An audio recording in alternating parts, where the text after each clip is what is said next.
butterflies and thread the needle. They're so similar, I sometimes treat them like they're the same thing.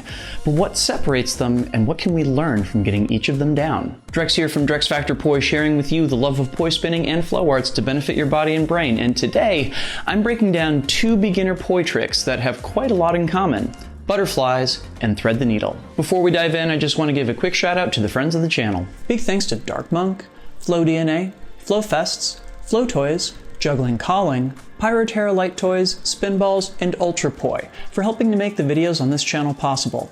You can learn more about all these amazing companies and the work that they're doing to support flow artists like yourself by checking out the links that I've got down in the description of this video. Butterflies and thread the needle tend to be the first 2 tricks that poi spinners learn in together opposites. This is a timing and direction mode where the poi spin in opposite directions and hit the top and bottom of their path at the same time. I've done a whole video on timing and direction that I'll link to down in the description, but for now, the Cliff's Notes are that both tricks are rites of passage for beginner poi spinners that also come with their own unique challenges. After all, spinning the poi in opposite directions means that inevitably they're on a collision course at the top and bottom of their paths. Learning to avoid these collisions is essential for any poi spinner working their way through either trick. In the butterfly, this is accomplished by slightly tilting one or both planes such that from the side they appear to be intersecting rather than parallel. When this is done, it means that at the top and bottom of the poi paths, each poi is operating in its own lane of traffic, so to speak. This means the 2 poi stay clear of each other and don't collide. And there's something I want to point out to you about how this is done and how it connects to the position of the hands as we perform a butterfly. We can see here that as I perform a butterfly, my left hand plane tilts slightly away from me at the top and my right hand plane tilts slightly towards me. But let's take a closer look at my hands. Do you see how my right hand stays above my left hand the entire time? Now, I'm not going to be teaching the butterfly specifically in this video. I've already got a tutorial for that I'll link to down in the description. But I do want you to try this out for yourself. Whether you do your butterfly with your right hand or your left hand on top, see if you can pay attention to which poi plane tilts back toward you at the top. Go give it a shot. I'll wait.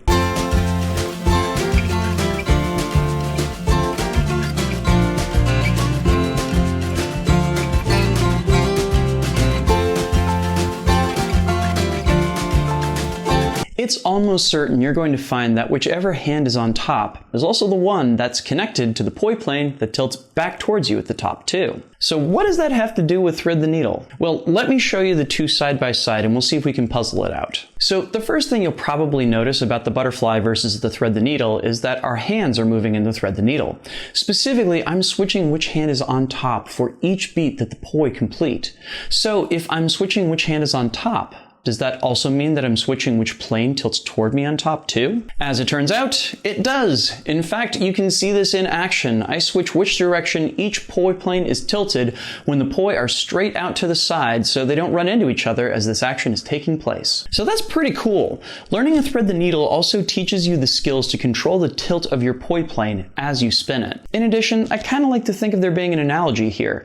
Butterflies are to thread the needle as the 2-beat weave is to the 3-beat weave. When we perform either the butterfly or the 2-beat weave, we keep the exact same hand on top throughout the trick. It's fun to do, but it can also wind up looking a little bit lopsided too. With the thread the needle or the 3-beat weave on the other hand, we switch the hand on top as we perform the trick. To my eyes, they look more symmetrical, and it also teaches each hand to be equally proficient with the skills involved. In addition, because the thread the needle doesn't just allow, but requires our hands to move, we can also use a variety of visual flourishes with it too. For instance, when I first learned to thread the needle, it was fashionable not just to switch which hand was on top, but to really exaggerate that the hand on bottom is always farther away from the body. It was almost like pushing buttons with each hand. Another great way to do this is to exaggerate the movement at the elbows with one or both hands. This gives the move a much bouncier and staccato feel. Bottom line, you don't have to learn them both, but doing so helps to even out your proficiency with planes in each hand. Plus, you get to access a whole lot of other visually cool variants as well. But if you do want to learn both, that butterfly tutorial I mentioned earlier also teaches it, so you can get both down at the same time if you'd like. Either way, enjoy those together opposite tricks. They look super cool. Want to learn the basics of poi spinning? I've got you covered. I offer a 13-part introductory poi course on my learning site at learn.drexfactor.com. I'll teach you tricks like the 3-beat weave, butterfly, stalls, and more, plus helpful concepts like timing and direction. Use the promo code BUTTERFLY at checkout to get 20% off of the course. If you got anything out of this video, please make sure to like, comment, share, and subscribe to help other people find it and to help my channel grow. And I also just wanted to put out a huge thank you because this video would not be possible without the kind contributions of these wonderful folks right here. These are my Flow patrons on Patreon, and they, along with the wonderful people listed down in the description, help to make this video and all the videos on my channel possible. If you'd like to help me out in my mission to bring poi spinning and flow arts to the wider world and help people learn to be creative with their bodies, you can do so by heading over to patreon.com/DirexFactorPoi and signing up. You can get early access to all of my content, a say in what topics I tackle in the future, plus some behind the scenes and extras content as well. So go check that out. Please and thank you. Do you have a favorite between the butterfly and the thread the needle? I'd love to know. Leave me a comment and I will do an informal poll to see which trick gets the most love. If you'd like to check out more beginner poi lessons, I'll include a link to a playlist down in the description as well as up here on screen if you're watching on YouTube. Either way, make sure to get out and flow today, and I'll see you with a brand new video on Friday. Peace.